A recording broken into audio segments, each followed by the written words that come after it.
అంటాడు. కనుక ఈ యొక్క ఆదివారం దినం, విశ్రాంతి దినము యేసయ్య దగ్గరికి మనం ఆ సన్నిధికి ఎందుకు వస్తామంటే ఆత్మీయ ఆహారాన్ని సంపాదించుకోవటానికే మనము ముఖ్య కారణంగా మనం వస్తాం. కనుక ఈరోజు శరీర సంబంధమైనటువంటిది కాక ఆత్మ సంబంధమైనటువంటి ఆహారం దేవుడు మనకు అనుగ్రహించినట్టు, దేవుడు మనతో మాట్లాడినట్టు మనమందరము కళ్ళు మూసుకొని ఆయనను అడుగుదాం. తండ్రి, మా హృదయ ఆలోచనను మీరు ఎరిగిన దేవుడు, మా హృదయ కాఠిన్యములు మీరు ఎరిగిన నా తండ్రివి.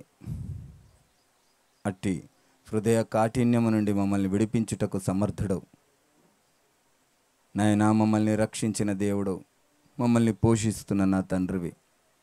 తండ్రి, ఆరంభము కన్నా కార్యాంతరము మిన్న అన్న దేవా, మునుపటి స్థితిని కంటే కడపటి స్థితిని మాకు మెరుగుపరచమని, దినదినము ఆత్మీయ జీవితంలో ఆత్మీయ మెట్లను ఎక్కుతూ వెళ్ళేటటువంటి ఆ స్థితిని మాకు కలుగజేయమని, వెనుతిరగని సైనికుడిల వలె మమ్మల్ని మార్చమని. అయ్యా, మీ స్వరక్తమిచ్చి కొనినటువంటి నీ జనులు మీరు అయ్యా మీ మాటలు వినాలని, గ్రహించాలని, లోబడాలని ఆసక్తితో, ఆశతో వచ్చిన ప్రతి బిడ్డతో మీరు మాట్లాడండి.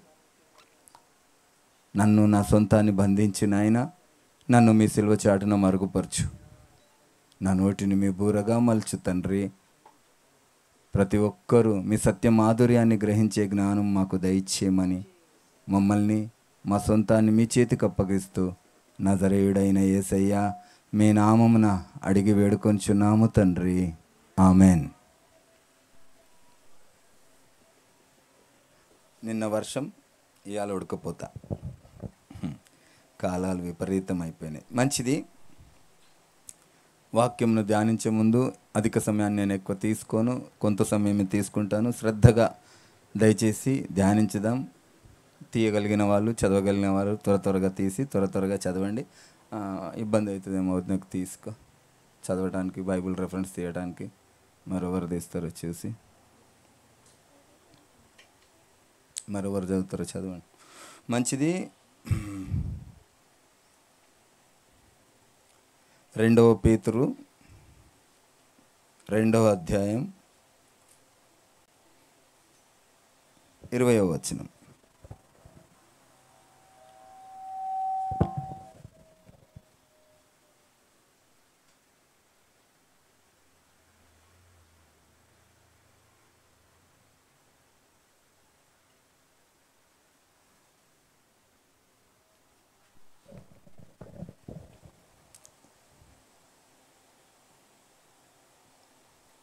చదవండి. వారు ప్రభువును రక్షకుడునైన యేసు క్రీస్తు విషయమైన అనుభవ జ్ఞానము చేత ఈ లోక మాలిన్యములను తప్పించుకొనిన తరువాత మరలా వాటిలో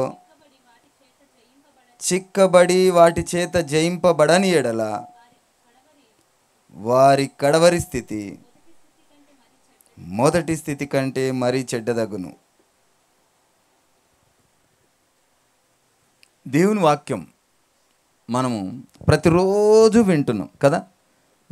కానీ ఒక్కొక్కసారి మన విస్తారమైన వర్తకం చేతనైనా, లేకుంటే ఇంకా అనేక విధమైనటువంటి ఒత్తిడి వలన మనం దేవుని మాటను అది ఒక్కొక్కసారి మనకు హృదయంలో హెచ్చరిస్తూ ఉంటుంది. కానీ మళ్ళీ మనం ఏం చేస్తూ ఉంటాం, దానిని పక్కకి ఇట్లా తోసేస్తాం కదా. మన కోపాన్నే మనం ప్రదర్శిస్తాం, మన ఆలోచననే మనం ప్రదర్శిస్తాం, మన ఉద్దేశాన్నే మనం నెరవేర్చుకుంటాం. కానీ దేవుని ఉద్దేశం మనకు ఆల్రెడీగా బలంగా తెలిసినా కానీ దాని పట్ల మనము అత్యాసక్తి పరులమై ఉండం, దానిని నిర్లక్ష్యం చేస్తూ ఉంటాం. ఇక్కడ దేవుడు మాట్లాడుతున్నటువంటి మాట ఏంటంటే, వారు ప్రభువును, ఈయన పేతురు గారు రాస్తున్నారు, ప్రభువును రక్షకుడైన యేసు క్రీస్తు విషయమైన అనుభవ జ్ఞానము చేత ఈ లోక మాలిన్యములను తప్పించుకొనిన తరువాత మరలా వాటిలో చిక్కుబడి వాటి చేత జయింపబడని ఎడల వారి కడవరి స్థితి మొదటి స్థితి కంటే మరీ చెడ్డదగును. ఇక్కడ మనమందరం రక్షణ పొందినాం కదా. మనమందరం రక్షణ పొంది అనేక విధమైనటువంటి మిస్టేక్స్ గురించి ఇక్కడ పౌలు గారు మాట్లాడుతూ ఉన్నారు. రక్షణ పొందడం అంటే చాలామంది ఏం చేస్తారంటే, అప్పటికి కూడా అన్యజనుల్లో కూడా చాలామంది ఏం చేస్తారంటే ఈ లోక సంబంధమైనటువంటి శరీర సంబంధమైనటువంటి ఆ యొక్క పాపములకు దూరంగానే ఉంటారు. వాళ్ళు కూడా పవిత్రంగానే ఉంటారు. అలాగే క్రైస్తవుల దాంట్లో కూడా నామకార్థంగా ఉన్న వాళ్ళు కూడా ఉంటారు. సరే, క్రైస్తవుల దాంట్లో ఉన్న వాళ్ళు కూడా శరీర సంబంధంగా పాపంలో ఉన్న వాళ్ళు ఉంటారు. దేవుని వాక్యాన్ని వింటూ లోబడని వాళ్ళు ఉంటారు. దేవుని వాక్యం వింటూ ప్రేమ వివాహాలు చేసుకునే వాళ్ళు ఉంటారు. దేవుని వాక్యం వింటూ అధిక ధనమును కొరకు అత్యాసక్తి పరులై సంపాదన సంపాదన సంపాదన అనుకుంటూ పరిగెత్తే వాళ్ళు ఉంటారు. దేవుని ఒక క్రైస్తవంలో ఉంటూ అనేక విధమైనటువంటి, ఒకటే కాదు దేవుడు అందుకే ఈ బైబిల్ అంతటిలో కూడా రెండంచెల ఖడ్గంగా మనకున్నది. ఏది మనం వినాలా, ఏది గ్రహించాలా, ఏది చెయ్యాలా, ఏది చేయొద్దో కూడా మనం పూర్తిగా ఆసక్తితో ఆశతో గ్రహిస్తే కానీ మనకు ఆ సత్య మాధుర్యం మనకు గ్రహింపబడదు. అయితే ఉదాహరణకు మనమే తీసుకుందాం. మనము యేసయ్య గురించి ఆ సత్య మాధుర్యాన్ని మనం గ్రహించిన వారం కదా. యేసయ్య గురించి ఆ సత్య వాక్కును గ్రహించి ఆ తర్వాత దీన్ని డెప్త్లో అత్యధికముగా ఆశతో ఆసక్తితో గ్రహించకపోతే ఇతరులు వేసేటటువంటి ఆ యొక్క ప్రశ్నలకు లేదా వాళ్ళకు ఉన్నటువంటి జ్ఞానానికి, వాళ్ళకు ఉన్నటువంటి ఏమంటారు ఆ విద్య గ్యారెడీ ఏమంటారు, ఎదుటి వాళ్ళని త్వరగా బుట్టలో వేసేటటువంటి అలాంటి వాళ్ళు చాలామంది ఉన్నారు లోకం మీద కదా. వాళ్ళు హెచ్చు ప్రశ్నలు వేసి మరి ఇదేంది అని హెచ్చు ప్రశ్నలు వేసి మనని కన్ఫ్యూజ్ చేస్తూ ఉంటారు. అయితే వినగా వినగా వినగా మనం ఇందులో ఈ సత్యంలో మనం లేని ఎడల ఆ యొక్క అసత్యంలోకి జారిపోయే అవకాశం ఉన్నది కదా. అసత్యంలోకి జారిపోయే అవకాశం ఉన్నదా లేదా? చాలామంది నేను మీకు చూపిస్తాను. మన ప్రేయర్ పవర్ చర్చిలోనే యేసయ్య దేవుడు అని గ్రహించినటువంటి వ్యక్తులు ఒక 2-3 కూడా మళ్ళీ త్రిత్వంలోకి వెళ్ళిపోయిన వాళ్ళు ఉన్నారు చాలా మటుకు. ఎందుకంటే వాళ్ళ సహవాసము వాళ్ళ మొదటి స్థితి కంటే ఏమైందట, ఎందులో చిక్కబడిపోయినారట వాళ్ళు. లోక మాలిన్యం తప్పించుకొనిన తర్వాత మరలా వాటిలో చిక్కుబడి వాటి చేత జయింపలేకపోయినారు గనుకనే వాళ్ళు ఏమైపోయారు, మళ్ళీ లోకంలోకి అపవాది ఆ యొక్క బందీగా అయిపోయినారు. అయితే ఆత్మీయ జీవితంలో ఈ సత్యంలో యేసునామంలో ఆ యొక్క రక్షకుడు అయిన ప్రభువును రక్షకుడైన యేసయ్య నామం ఒక్కటే కాదు, అనేక విధమైనటువంటి ఆ యొక్క విషయాల గురించి కూడా ఇక్కడ పౌలు గారు మాట్లాడుతూ ఉన్నారు. ఇప్పుడు మనం యేసునామం తెలుసుకొని మనం దీని గురించే ఈ యొక్క బోధల్లోనే ఈ యొక్క నడవడిలోనే ఆయన ఆలోచనలని ఆయన ఉద్దేశాన్ని ఆశతో ఆసక్తితో ప్రతిదినము ధ్యానిస్తూ ఉంటే అందులో నిలబడతాము. ఎప్పుడైతే మనం ఈ సహవాసం నుండి దూరం అయిపోయి వేరే సహవాసానికి వెళ్తామో వాళ్ళు చెప్పినటువంటి ఆ మాటల చేత ఇది మరి నిజమే కదా అనే ఆలోచన, మరి ఇది ఎందుకు అలాగుంది, ఈ సత్యమాధుర్యాన్ని ఆ యొక్క అపవాదిగాడు ఏం చేస్తుంటాడు, బ్లర్ చేస్తూ ఉంటాడు, నీ మైండ్ను మ్యానిపులేట్ చేస్తూ ఉంటాడు, వాడు మిమ్మల్ని మోసం చేస్తూ ఉంటాడు. అదేవిధంగా శరీర సంబంధమైన వాటి గురించి కూడా దేవుడు మాట్లాడుతూ ఉన్నాడు. ఇప్పుడు నీకున్న కోపం, తరచుగా ఉండే కోపం ఎలాగుంటుందంటే, అపవాదిగాడు నిన్ను ఎలాగూ లోపరుచుకుంటాడంటే మొట్టమొదటగా నీకు ఏం చేస్తాడు, విస్తారమైన పనిని పెడతాడు. ఆ విస్తారమైన పని చేస్తున్నప్పుడు నీకు ఏమవుతుంది, లోపల ఆ యొక్క ఫస్ట్ ఆఫ్ ఆల్ ఏం క్రియేట్ చేస్తాడంటే, నేను ఒక్కదాన్నే పని చేస్తున్నా, ఇంతమంది కూర్చొని తింటున్నారు అనే ఆలోచన మైండ్లో వేస్తాడు.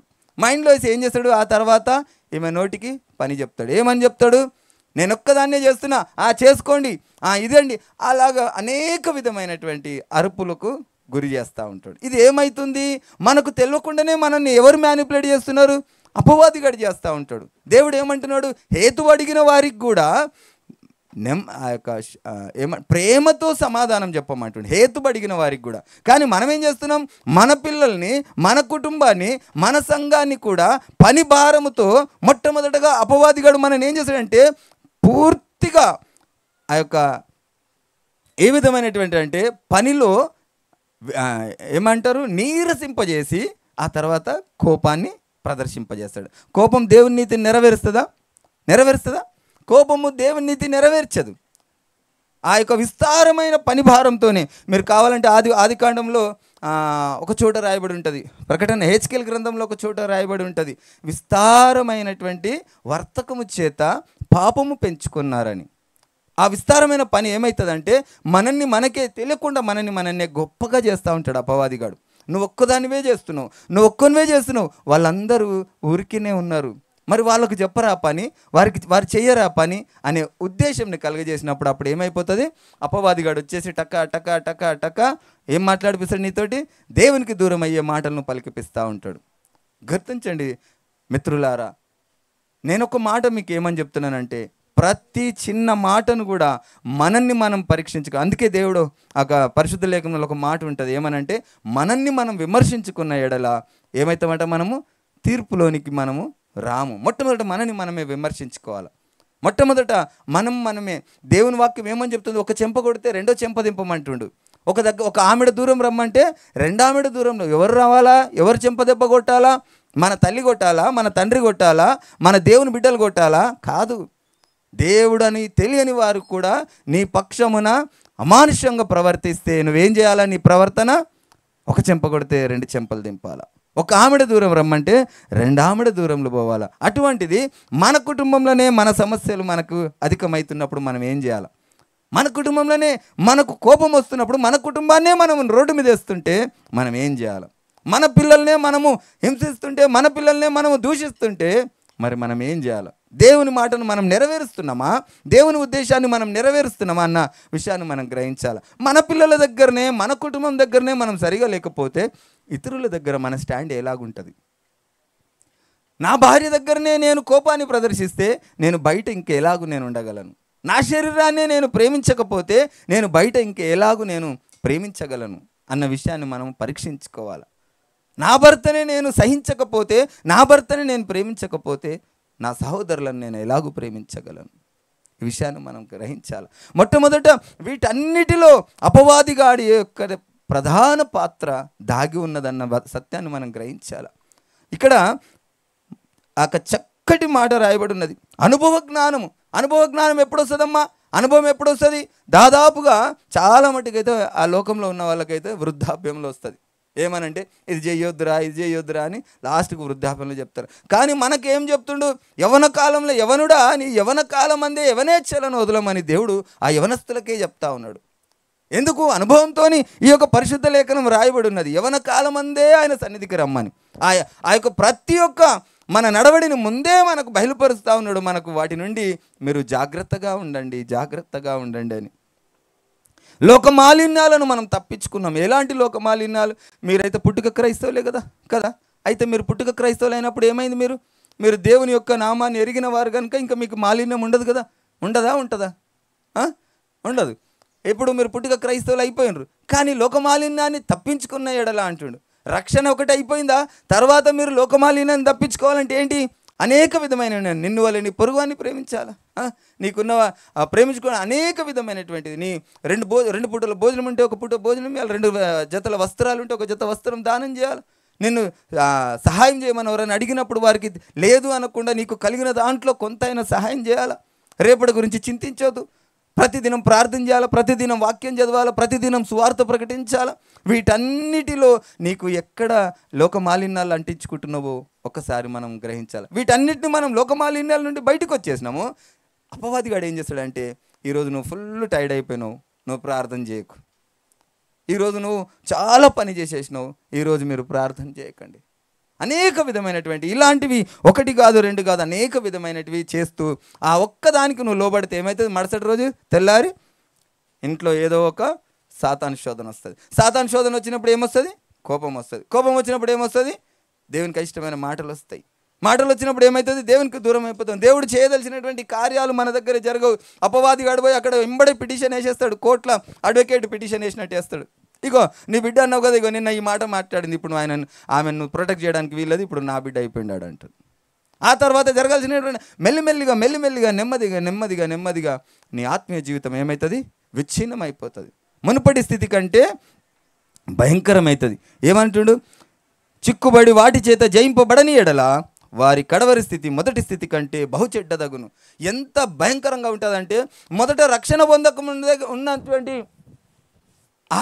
ఆ యొక్క మనసు కంటే ఇంకా చెడ్డదవుతుందట. రక్షణ పొందక ముందన్నా జర మంచిగా ఉంటారట. రక్షణ పొందక ముందుకు యవనస్తులలో చాలా మటుకు నేను చూస్తూ ఉంటాను, ప్రేమను చూపిస్తూ ఉంటారు. కుక్క పిల్లని కూడా ప్రేమిస్తారు. కుక్క పిల్ల ఏంది, ఇంకా అసహ్యంగా కనబడే వాటిని కూడా ప్రేమిస్తూ ఉంటారు. రోడ్డు మీద పోయేటప్పుడు వాటికి నీళ్లు పెడుతుంటారు, వాటికి అన్నం పెడుతుంటారు కదా. వాళ్ళలో. కానీ రక్షణ పొందిన తర్వాతనంట వాటిని కూడా ఇక ఆ ప్రేమ కూడా చూపారు. ఒకవేళ మళ్ళీ జారిపోతే వాటి పట్ల కూడా అమానుషంగా ప్రవర్తిస్తారు.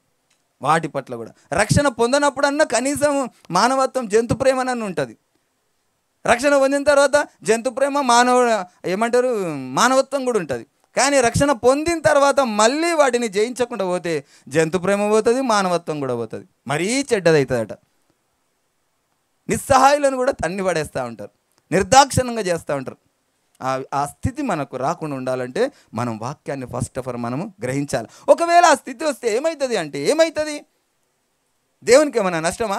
దేవుడు ఎందుకు పొందుపరిచిండు? ఎవరికి నష్టం అని పొందుపరిచిండు? మనకే. అందుకే దేవుడు ముందే రాయించిండు. మొట్టమొదట నేను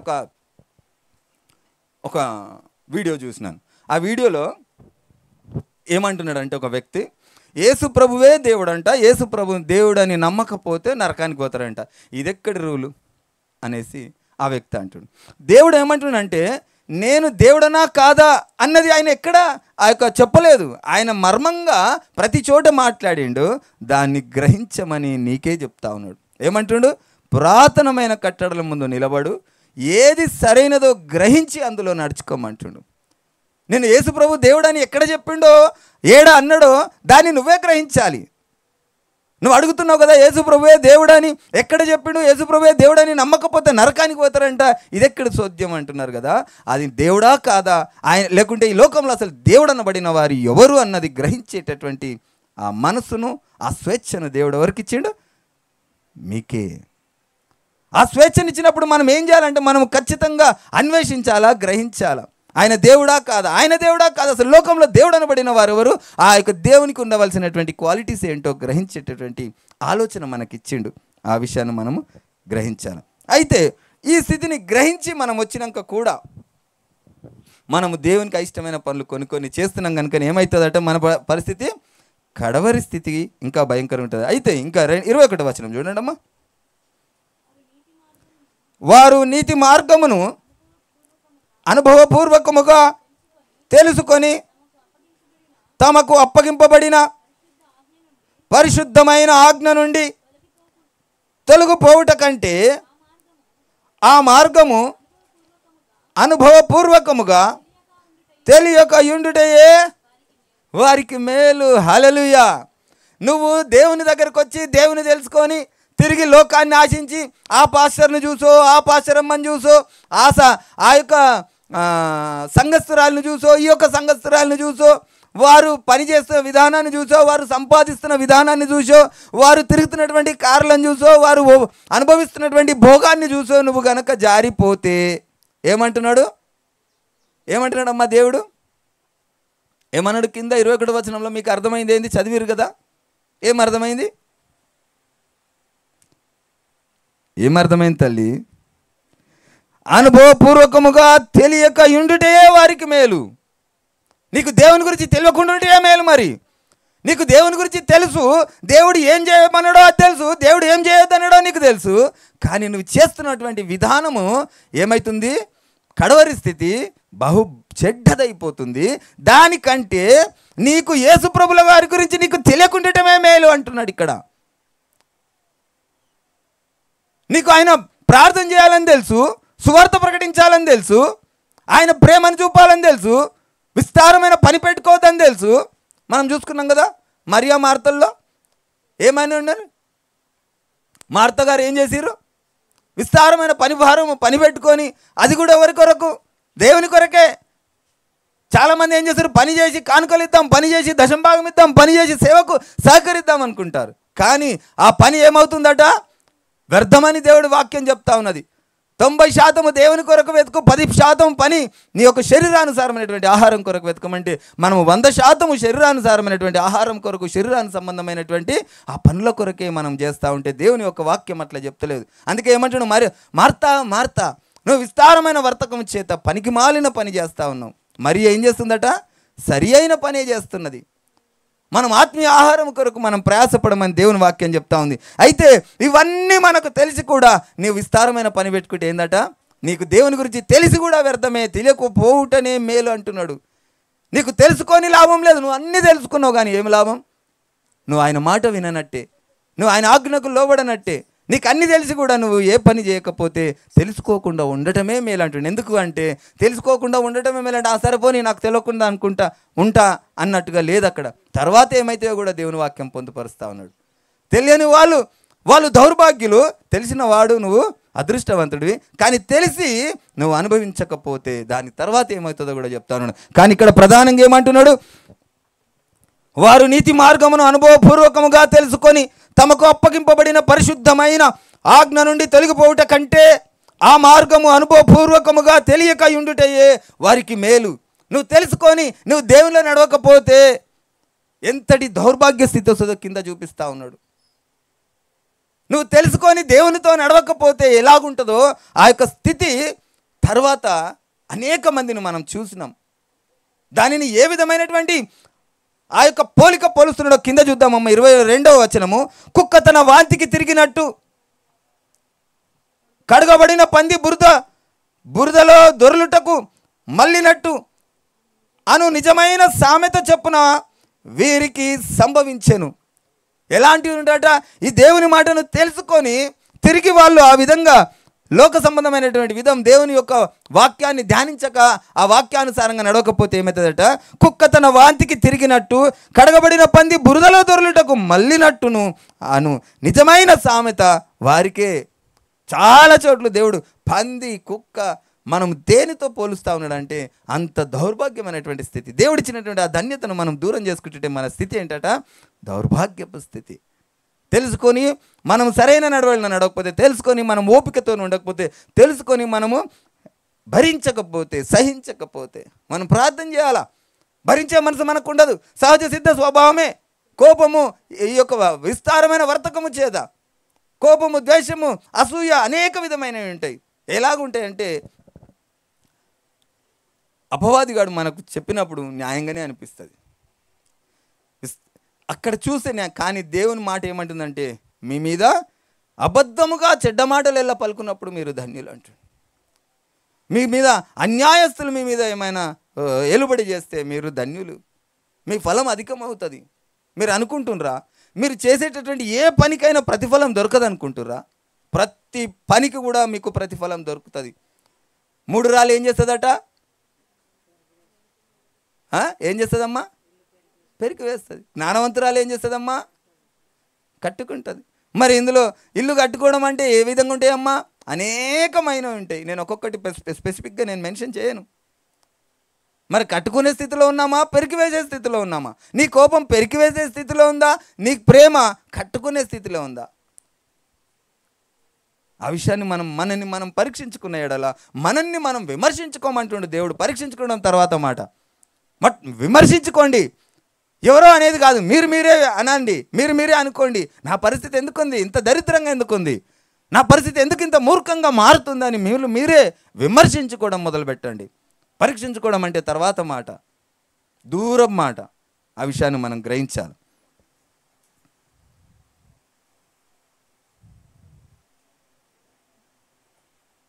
సామెతలు 26వ అధ్యాయం 11వ వచనం, త్వరగా తీయండి తల్లి.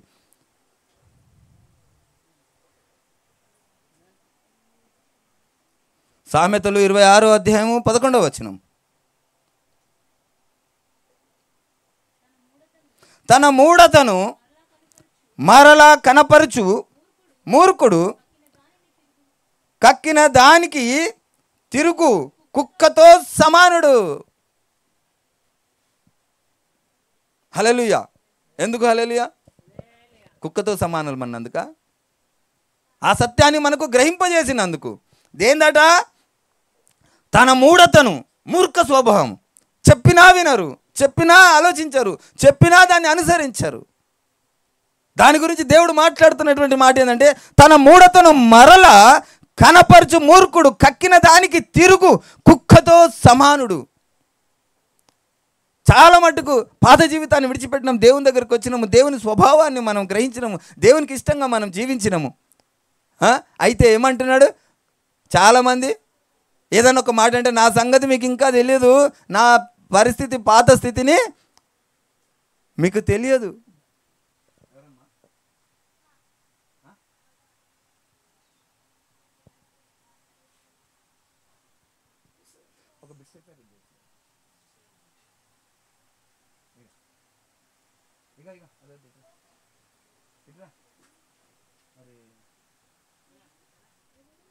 హల్లెలూయా.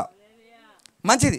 అయితే చాలామంది ఏమంటారు, నా పూర్వపు స్థితి మీకు తెలియదు, నేను ఎంత చండాలున్నో మీకు తెలియదు, నన్ను చూస్తే భయపడేవారు. అదే స్త్రీలలో కూడా ఉండొచ్చు. నేను మంచిదాన్ని కాదు, నా జోలికి వస్తే నేను మంచిదాన్ని కాదు.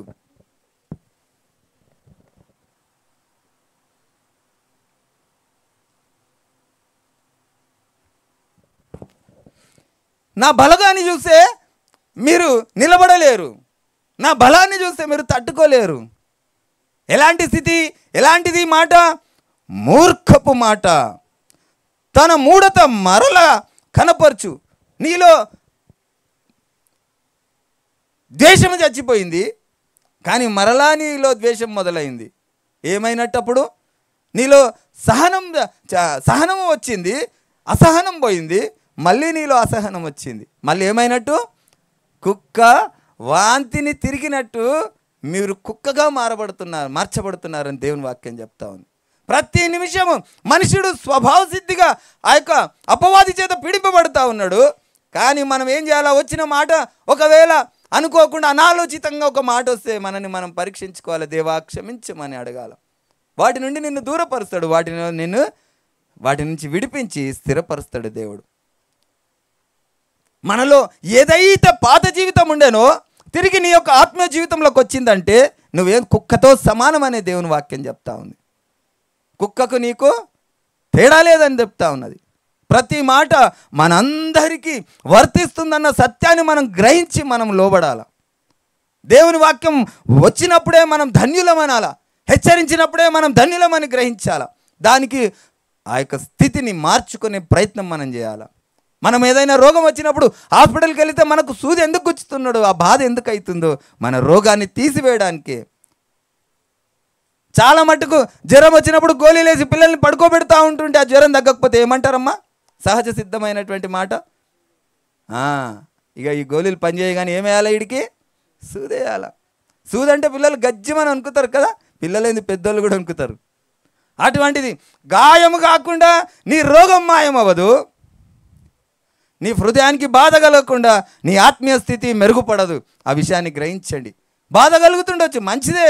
ఏది మంచిదే? బాధ మంచిదే, మరక మంచిది కాదు. బాధ మంచిదే, బాధపడాలా. కానీ మన జీవితం, ఆత్మీయ జీవితాన్ని మెరుగుపరుచుకోవాలా. హెబ్రీలకు రాసిన పత్రిక 10వ అధ్యాయం 26వ వచనం. త్వరగా 10వ అధ్యాయం 26వ వచనం. హెబ్రీ 10:26 చదవండి బిడ్డ. మనము సత్యమును గూర్చి అనుభవ జ్ఞానమును పొందిన తర్వాత బుద్ధిపూర్వకముగా పాపము చేసిన ఎడల పాపములకు బలి ఇకను ఉండదు, కానీ న్యాయపు తీర్పునకు భయముతో ఎదురు చూచుటయు విరోధులను దహింపబోవు తీక్షమైన అగ్నియు నికను ఉండును. హల్లెలూయా. నువ్వు రక్షణ పొందినవు, నువ్వు బాప్టిజం తీసుకున్నావు, నువ్వు అనేకులకు మాదిరికరంగా కొంతకాలము జీవించి తిరిగి బుద్ధిపూర్వకముగా కనుక ఏ పాపము చేసినా కానీ దానికి ఏముండదట? చదివినప్పుడు వినాలి కదా. ఏముండదట? ఏముండదమ్మా? మరలా దానికి బలి లేదిగా. ఒక్కసారే నువ్వు ఒప్పుకున్న పాపానికి ఆయన బలి అయిండు. ఆయన నీ పాపాలన్నిటికీ, ఆయన పాపాలకు బలి అయిపోయి ఆ పాపాలన్నింటినీ తీసివేసిండు.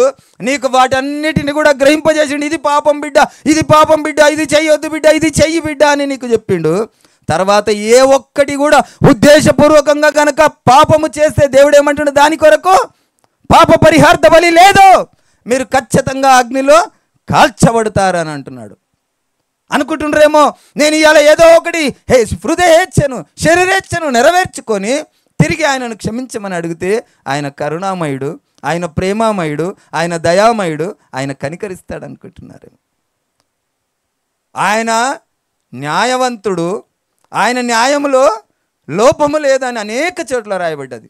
ఆయన తీర్పు ఎలాగుంటుందంటే బహు న్యాయం, అత్యున్నతమైన న్యాయస్థానాల కంటే అద్భుతంగా ఆయన తీర్పు ఉంటుంది. చిన్న చిన్న నడవడిని కూడా ఆయన తీక్షణముగా, ఆయన క్షుణ్ణంగా పరీక్షించి నీ ముందు పెడతాడు. ఒక రోజు గుర్తుపెట్టుకోండి, ఏ ఒక్క విధమైనటువంటి మాట అయినా, ఏ ఒక్క విధమైన ఆలోచన అయినా, కుటుంబాన్నే తీసుకోండి.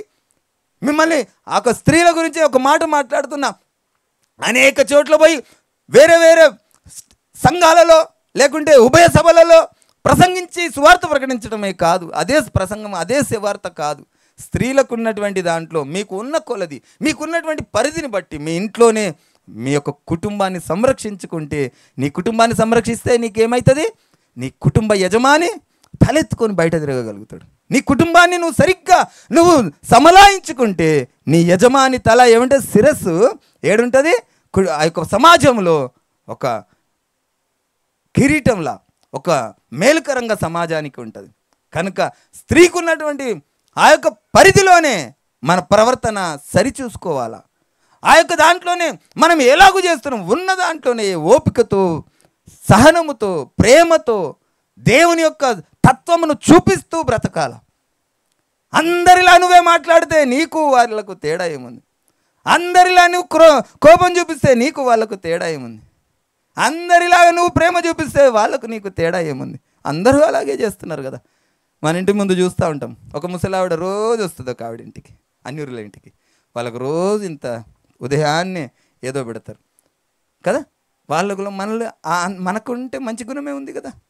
కానీ నీలో ఏముండాలా?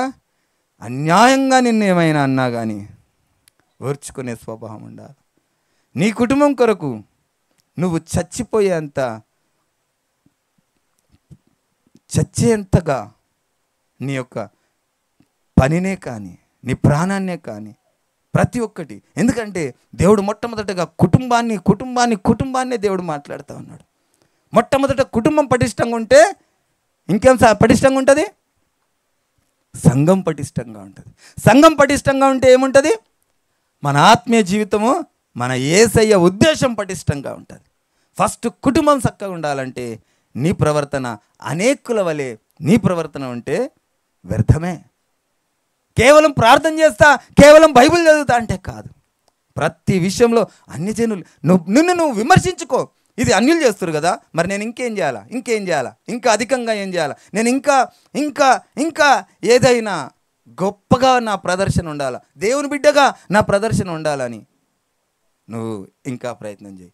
ఒక సామాన్యుడికి, ఒక అన్యుడికే ఎంతటి ఆలోచన వచ్చిందంటే, మీరు ఒకటి దయామయుడు అని ఒక సినిమా వచ్చింది, నేను లోకంలో ఉన్నప్పుడు చూసిన, ఇప్పుడు చూడకూడదు, వాక్యమే మనల్ని చూపిస్తూ ఉంటుంది. ఇప్పుడు అది దేవుని సినిమా అయినా కానీ మనం చూడకూడదు. ఎందుకంటే అది దేవుని యొక్క ఇది వాక్యాన్ని చదివితే మనకు దేవుడు ఒక ఉపదేశాన్ని మనకు తెలియజేస్తూ ఉంటాడు. అయితే అందులో సౌలు గారు ఉంటారు. సౌలు గారు ఏం చేస్తారు? కాఠిన్యుడు, బల కోపిష్టి, మర్డర్లు చేసినటువంటి వ్యక్తి. రక్షణ పొందిన తర్వాత ఆయన స్వభావం చిన్న పిల్లల్లాగా చూపించిండు. పిచ్చిగా నవ్వే తత్వాన్ని చూపించిండు. ఆయన కోపం తీపిచ్చేసిండు. పిచ్చిగా నవ్వి పిచ్చిగా చూపించారు. అంటే ఒక అన్యుడికే పసిపిల్లల మనసు వలె చూపియాలని చూపించిండంటే ఎంతటి జ్ఞానం దేవుడు వారికి బోధించిండు. మొదటి స్థితి నుంచి కడపడి స్థితికి ఎలాగూ మనం ఉన్నాము? చిన్నపిల్లల స్వభావంతో ఉన్నామా? భయంకరమైనటువంటి చెడ్డ స్థితిలో మనం ఉన్నామా? అదే కోపం, అదే ద్వేషం, అదే నడవడి, అదే పాత జీవితం అయితే మనలో మార్పు ఏంటిది? దేవుడు ఏమని చెప్తుండో మనం పరీక్షించుకోవాలి.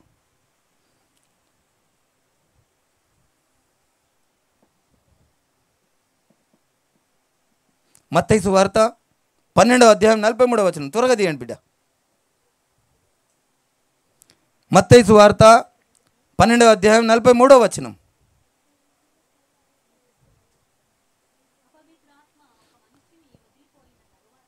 అపవిత్రాత్మ ఒక మనిషిని వదిలిపోయిన తర్వాత అది విశ్రాంతిని వెతుకుచు నీరు లేని చోట్ల తిరుగుచుండెను. హల్లెలూయా, హల్లెలూయా. నీరు లేని చోట్ల తిరుగుతుందంటే ఏందమ్మా? ఎక్కడ తిరుగుతుంది? చెరువుల పంటో, సముద్రాల పంటో, వాగుల పంటో, వంకల పంటో తిరుగుతుంది కదా అపవాది. ఎక్కడ తిరుగుతుంది? నీరు లేని చోట అంటే హృదయంలో అంటారు ఏంది? నీరు లేని చోట,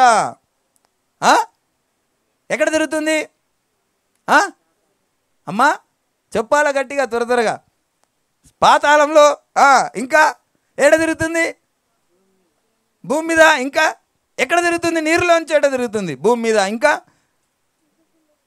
ఎక్కడ తిరుగుతుంది అపవాది? Last bench. అపవాది చదవండి వాక్యం, మళ్ళీ అర్థం కాలేదంట లాస్ట్ బెంచ్కి. అపవిత్ర ఆత్మ ఒక మనిషిని వదిలిపోయిన తరువాత అది విశ్రాంతిని వెతుకుచు నీరు లేని చోట్ల తిరుగుచుండును. ఎక్కడ తిరుగుతుందట? నీరు లేని చోట్ల. ఎక్కడ తిరుగుతుంటుంది? అపవిత్ర ఆత్మ ఒక మనిషిని విడిచిపెట్టిపోయింది, నీరు లేని చోట తిరుగుతూ ఉంది. ఎక్కడ తిరుగుతూ ఉంది? ఆకాశంలో. ఇంకా అయితే ఆ అపవిత్రాత్మ ఒక వ్యక్తిని విడిచిపెట్టినప్పుడు, ఒక వ్యక్తి ప్రార్థన ద్వారానో ఎదురుగున్నటువంటి ఆ యొక్క కాపరో లేకుంటే ఆ యొక్క దేవుని సువార్థికుడు, ఆయన సేవకుడు ఆ యొక్క బిడ్డ కొరకు, ఆత్మ రక్షణ కొరకు ప్రార్థించినప్పుడు అతనిలో ఉన్న దురాత్మ ఏం చేస్తుంది? విడిచి వెళ్ళిపోతుంది. వెళ్ళిపోయి అక్కడి నుంచి విడిచి వెళ్ళిపోయినప్పుడు నీరులోని చోట తిరుగుతూ ఉంటుంది. ఎక్కడ నీరులోంచి అంటే ఎక్కడ వాక్యము లేదో అక్కడ తిరుగుతూ ఉంటుంది. ఎక్కడ వాక్యం ఉండదో ఆ యొక్క స్థానాన్ని కోసం, ఆ గృహం కొరకు వెతుకుతూ ఉంటుంది. ఎక్కడ వాక్యాన్ని ధ్యానించారో, ఎక్కడ ప్రార్థన చేయరో అక్కడ వెతుకుతూ ఉంటే అంతటా వాక్యము, ప్రార్థన కనబడినప్పుడు అది ఏం చేస్తుంది? విసిగిపోయి తిరిగి నా గృహానికే వెళ్ళి చూస్తా, అదేమైనా ఖాళీ ఉంటుందా? అక్కడ కూడా వాక్యము, ప్రార్థన ఉంటే తిరిగి ఆ ఇంట్లోకి రాదు. కానీ అక్కడ వాక్యము, ప్రార్థన లేకపోతే అది ఇంకేముంటుందట? కింద 44వ వచనం, విశ్రాంతి దొరకనందున నేను వదిలి వచ్చిన నా ఇంటికి తిరిగి వెళ్ళుదును అనుకొని వచ్చి ఆ ఇంట ఎవరునూ లేక అది ఊడ్చి అమర్చబడి ఉండుట చూచి వెళ్ళి తనకంటే చెడ్డవైన మరి 7 దయ్యములను వెంట పెట్టుకొని వచ్చును. అవి దానిలో ప్రవేశించి అక్కడనే కాపురముండును. హల్లెలూయా. నీ యొక్క ఆత్మీయ స్థితి, నీలో ఉన్న దురాత్మ దూరం అయిపోయినప్పుడు నీ స్థితి ఎలా ఉండాలా? నీరు పుష్కలంగా ఉండాలా. ఏ నీరమ్మా?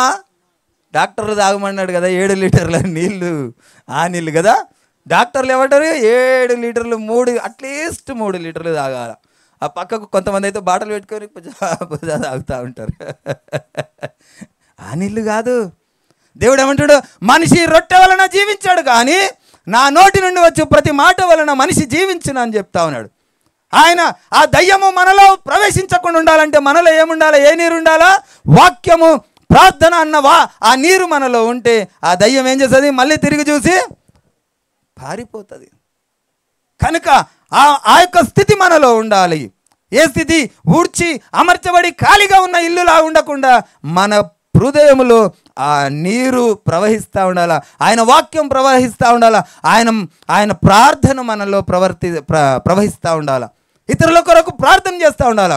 ఇతరుల రక్షణ కొరకు ప్రార్థన చేస్తూ ఉండాలా. దేశం కొరకు ప్రార్థన చేస్తూ ఉండాలా. దేశ రక్షణ కొరకు ప్రార్థన చేస్తూ ఉండాలా. మన కొరకు మనం ప్రార్థన చేసుకోవాలి. మన పిల్లల కొరకు. దేవుడు ఏమన్నాడు? అమ్మా ఎందుకు ఏడుస్తున్నారు తల్లి? నేను ఈ లోకానికి వచ్చిందే ప్రాణం పెట్టడానికి. నా పని నేను చేసుకొని వెళ్ళిపోతా. మీరు హ్యాపీగా వెళ్ళి ఏం చేయాలా? హ్యాపీగా వెళ్ళి ఏం చేసుకోండి? బిర్యానీ చేసుకొని తిని పడుకోండి. ఎందుకు ఏడుస్తున్నారు అన్నాడా? ఏమన్నాడు? మీ కొరకు, మీ పిల్లల కొరకు ఏడవండి. మీ కొరకు, మీ పిల్లల కొరకు ఎక్కడ ఏడవాలా? ఇంట్లో పోయి బాత్రూంలోనో ఏదో మూలకు కాదు. మోకరించి ఆయన సన్నిధిలో యేసయ్యా అని నీ కొంగు పట్టుకొని అడుగు. యేసయ్యా అని నీ కొంగు పట్టి ఏడు. ఆ స్థితి ఆయన పాదాల దగ్గర మన స్థితిని మెరుగుపరుస్తుంది, అపవాదిని దూరపరుస్తుంది అని దేవుని వాక్యం చెప్తా ఉన్నది. లూకాసు వార్త 11వ అధ్యాయం 24వ వచనం.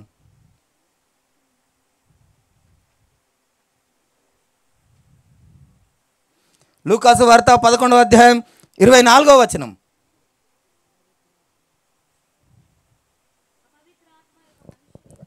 అపవిత్రాత్మ ఒక మనిషిని వదిలిపోయిన తర్వాత అది విశ్రాంతిని వెతుకుచు నీరులోని చోట్ల తిరుగుచూ ఉండెను.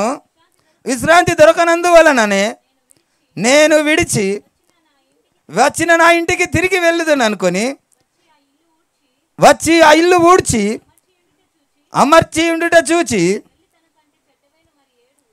తనకంటే చెడ్డవైన మరి 7 అపవిత్రాత్మలను వెంట పెట్టుకొని వచ్చెను. అది అందులో ప్రవేశించి అక్కడనే కాపురముండును. అందుచేత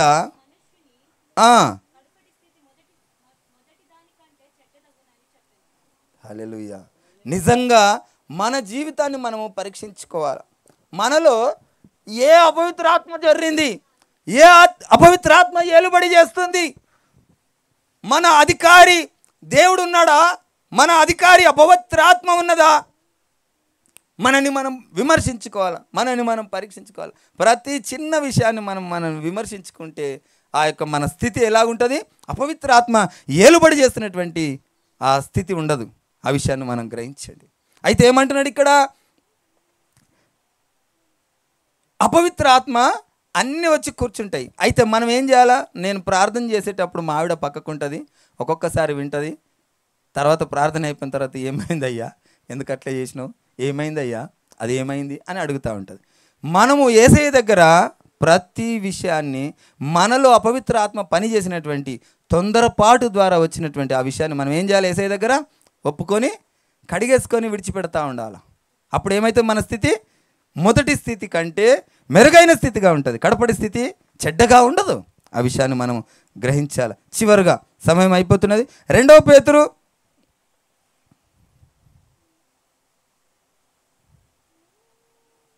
1వ అధ్యాయం 2వ వచనం.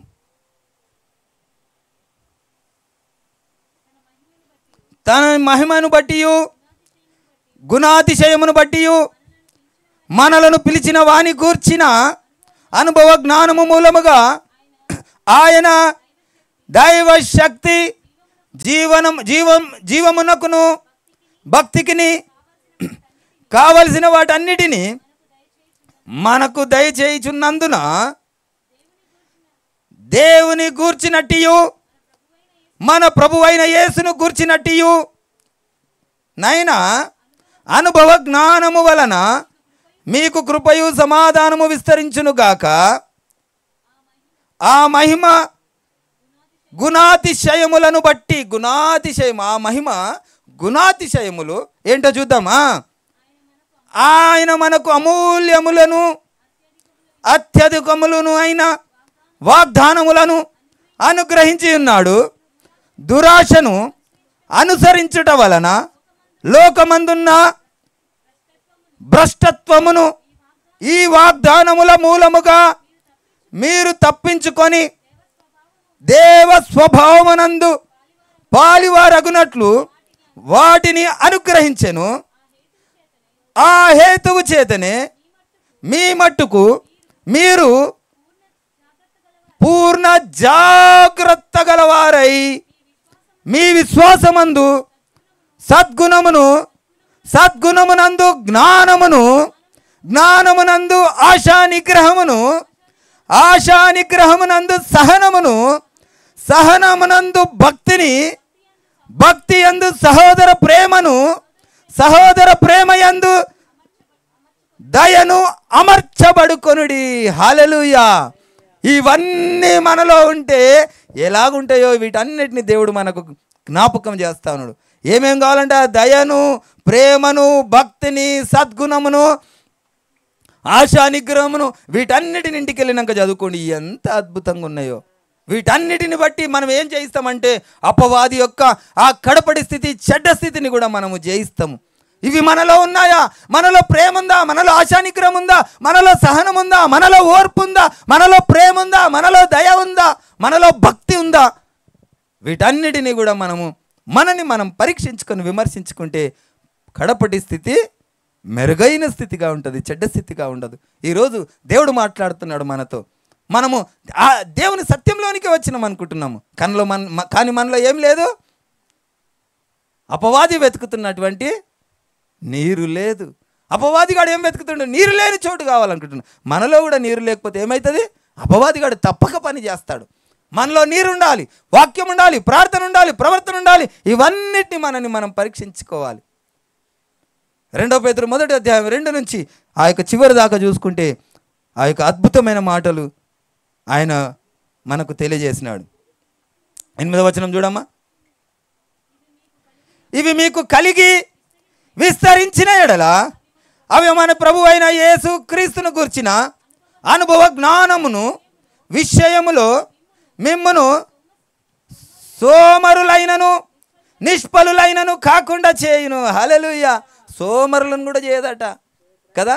సమయం అయిందంటే ఉలికి, ఏమని ఉలికి, అయ్యో సమయం అయిపోయిందేమో ప్రార్థన చేయాలా, అయ్యో సమయం అయిపోయిందేమో లేవాలా.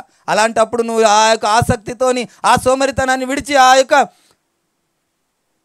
ఆతృతతో ఆశతో ఆసక్తితో ఉన్నప్పుడు దేవుని రాకడ కూడా అదే సమయం వస్తే మనం ఏం చేస్తాము? ఎత్తబడతాం. మెలకువగా ఉంటేనే కదా మనం ఆ యొక్క ప్రయాణమై ఆ యొక్క ట్రైన్ ఎక్కగలము. మెలకువతో ఉంటేనే కదా బస్సు ఎక్కగలము. మెలకువతో ఉండు అని చెప్తా ఉన్నాడు దేవుడు. మనం రోజు లేచి చేసేటటువంటి ఆ ప్రార్థన ఆయనతో మనల్ని లేపి నడిపించేటటువంటి ప్రార్థనగా మారుస్తుంది. ఆ విషయాన్ని మనం గ్రహించాలి. 9వ వచనం చూడమ్మా. ఇవి ఎవనికి లేకపోవును వాడు తన పూర్వ పాపములకు శుద్ధి కలిగిన సంగతి మరిచిపోయి గ్రుడ్డివాడగును, దూరదృష్టి లేని వాడగును. హల్లెలూయా. ఈ యొక్క తత్వం మనలో లేకపోతే మనం ఏమైపోతామంట? గ్రుడ్డివాడుగా, దూరదృష్టి లేని వాడిగా అవుతామంట. క్రీస్తునందున్న వారికి ఏ దృష్టి ఉండాలమ్మా? దూరదృష్టి ఉండాలి. దూరదృష్టి అంటే ఎప్పుడో మా చిన్నతనంలో మా తాత అంటుండే, మా అమ్మ వాక్యం చెప్పినప్పుడు, ఏ ఊకో మా చిన్న ఉన్నప్పుడు చెప్తురు దేవుడు వస్తాడు ఏడి అంటుండే. కానీ క్రైస్తవునికి ఏముంటుంది? దూరదృష్టి ఉంటుంది. ఎప్పుడు వస్తాడో మనం కనిపెట్టుకొని ఉండితే మనం ఆయన రాకడ కొరకు మనం సిద్ధపడిన వారం అవుతాము. ఒకవేళ చచ్చిపోతే పరలోకానికి వెళ్తాం. నష్టమేముంది ఇందులో కదా. ఆ సత్యము ఆ మాధుర్యాన్ని మనం గ్రహించి మనం ఆ యొక్క విషయంలో మనం స్థిరంగా బలంగా మనం నిలబడాలి. 10వ వచనం చూడాలి. అందువలన సహోదరులారా మీ పిలుపును ఏర్పాటును నిశ్చయము చేసుకొనుటకు మరీ జాగ్రత్తగా ఉండుడి. మీరిటి క్రియలు చేయవారైతే ఎప్పుడునూ తొట్టిల్లరు. హల్లెలూయా. మీరు తొట్టిల్లరు. మీరు ఈ వాక్యాన్ని ధ్యానించి మీ వాక్యానుసారంగా మిమ్మల్ని మీరు పరీక్షించుకొని మిమ్మల్ని మీరు విమర్శించుకుంటే మీరు ఎప్పటికీ తొట్టిల్లరు. ఎవరో మీకు చెప్పాల్సిన అవసరం లేదు, ఎవరో అబద్ధపు మాటలు చెప్పాల్సిన అవసరం లేదు. మీరు అగ్ని కణముల వలె, మండుచున్న అగ్ని కణముల వలె మీరుంటారు. ఆ విషయాన్ని దేవుడు స్పష్టంగా మనకు తెలియజేసినాడు. 11వ వచనం చూడాలి. అలాగున మన ప్రభువును రక్షకుడునైన యేసుక్రీస్తు యొక్క నిత్య రాజ్యములో ప్రవేశము మీకు సమృద్ధిగా అనుగ్రహింపబడును. హల్లెలూయా. నేనున్నానా నాయనా అని మనని మనం పరీక్షించుకొని అంగలారుస్తూ గోజాడుతున్నటువంటి ఆ రాజ్యములో మనకు సమృద్ధిగా ఉంటుందట. వేటిని బట్టి? ఇవన్నీ మనం పరీక్షించుకుంటే. మరి అట్టి రాజ్యం కొరకు మనం అందులో ఉండాలంటే మనము ఎలాంటి జీవితం ఉండాలనో మనల్ని మనం మర్చిపోకుండా వీటన్నిటిని మనము ధ్యానించుకోవాలి. 12వ వచనం చూడాలి. కాబట్టి మీరు ఈ సంగతులను తెలుసుకొని మీరు అంగీకరించి సత్యమందు స్థిరపరచబడి ఉన్నను వీటిని గూర్చి ఎల్లప్పుడూ మీకు జ్ఞాపకము చేయుటకు సిద్ధముగా ఉన్నాను. ఇది నా బాధ్యత. ఇవి మీకు తెలుసు కానీ మర్చిపోతారు. కానీ మళ్ళా తెలియజేయడం నా బాధ్యత. మీరేం చేయాలా? వీటిని జ్ఞాపకం ఉంచుకొని ఆయన కొరకు వీటన్నిటినీ మీరు మనసులో ఎల్లవేళలా నెమరు వేస్తూ ఉంటే అపవాదిగానికి చోటు ఉండదు.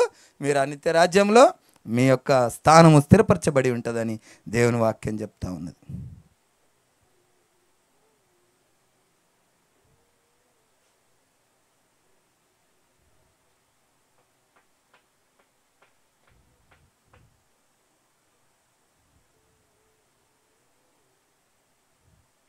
పదమూడవ వచనం చూడాలి. ఇక చివరిగా, మరియు మన ప్రభు అయిన యేసుక్రీస్తు నాకు సూచించిన ప్రకారము నా గుడారమును త్వరగా విడిచి పెట్టవలసి వచ్చి ఉన్నదని ఎరిగి నేను ఈ గుడారములో ఉన్నంతకాలము ఈ సంగతులను జ్ఞాపకము చేసి మిమ్మును రేపుట న్యాయమని ఎంచుకొనుచున్నాను. నేను మృతి పొందిన తర్వాత కూడా మీరు నిత్యము వీటిని జ్ఞాపకము చేసుకున్నట్లు జాగ్రత్త చేతును. హల్లెలూయా. ఒకరు మరణించితే మన ఆత్మీయ జీవితం ఆగిపోవద్దు. ఒకరు బోధకులు మనకు లేకపోయినంత మాత్రాన మన సత్య మార్గంలో నడుచుకుంటే మన స్థితి మనలో ఆగిపోకూడదు. మనం ఎల్లవేళలా మనుషులు లేకున్నా ఆ మనిషిని చూసి నడిచేది కాదు, మనము ఆ దేవుని వాక్యాన్ని చూసి నడవాలా. కనుక ఆ దేవుని వాక్యాన్ని మనము గ్రహించాలా. అమూల్యమైనటువంటి ఆనిముత్యాలు దేవుడు మనకు అందించినటువంటి ఈ యొక్క అద్భుతమైనటువంటి అవకాశాన్ని మనము విడిచిపెట్టుకోదు. ఈ వాక్యాన్ని మనం ధ్యానించి సమయాన్ని సద్వినియోగపరచుకోవాలా. మనం వాక్యం ఆ యొక్క ఆదివారం ఎందుకు వస్తాం? మనము ఆత్మీయ ఆహారం కొరకు వస్తాము. ఆత్మీయ ఆహారాన్ని సమృద్ధిగా మీరు సంపాదించుకోవాలని ఆశతో ఆసక్తితో కనిపెట్టుకొని బ్రతకాలని ఆశపడుతూ ఉన్నాను. ఏలయనగా చమత్కారముగా కల్పించిన కథలను అనుసరించి మన ప్రభువైన యేసుక్రీస్తు యొక్క శక్తిని, ఆయన రాకడను మేము మీకు తెలుపలేదు గాని ఆయన మహత్యమును మేము కనులారా చూచిన వారమై తెలిపితిమి. ఈయన నా ప్రియ కుమారుడు. ఈయన దేవుని యొక్క ఆ మహిమను వీరు కనులారా చూసిరు. ఆయన శరీరాన్ని చూడలేదు. ఏం చూసిరు వాళ్ళు? ఆయన మహిమను చూసిర్రు. అందుకే ఇవన్నీ రాస్తా ఉన్నారు. దేవుడు ఒక మాట అంటాడు, కింద చదవలేదు అంటుండొచ్చు ఎవరైనా విన్నటువంటి వీక్షకులు. దేవుడు ఏమంటుండంటే, మీరు వినుటకైతే వినియు, గ్రహించకయు నుండుటకు అన్నీ కూడా కొన్ని మర్మముగా మాట్లాడినటువంటి దేవుని వాక్యము. దేవుడి వాక్యం దీవించి మన హృదయంలో జ్ఞాపకం ఉంచి ఆయన రాకడలో ఎత్తబడే గుంపులో ఉండుటకు, లేదా మనకు మరణం వస్తే ఆయన రాజ్యంలో ఉండుటకు ఆయన మనని స్థిరపరచును గాక. దేవుడి వాక్యం దీవించును గాక. మనం అందరం కళ్ళు మూసుకుందాం. ఆయన రక్తము, ఆయన శరీరము మన ముందున్నది.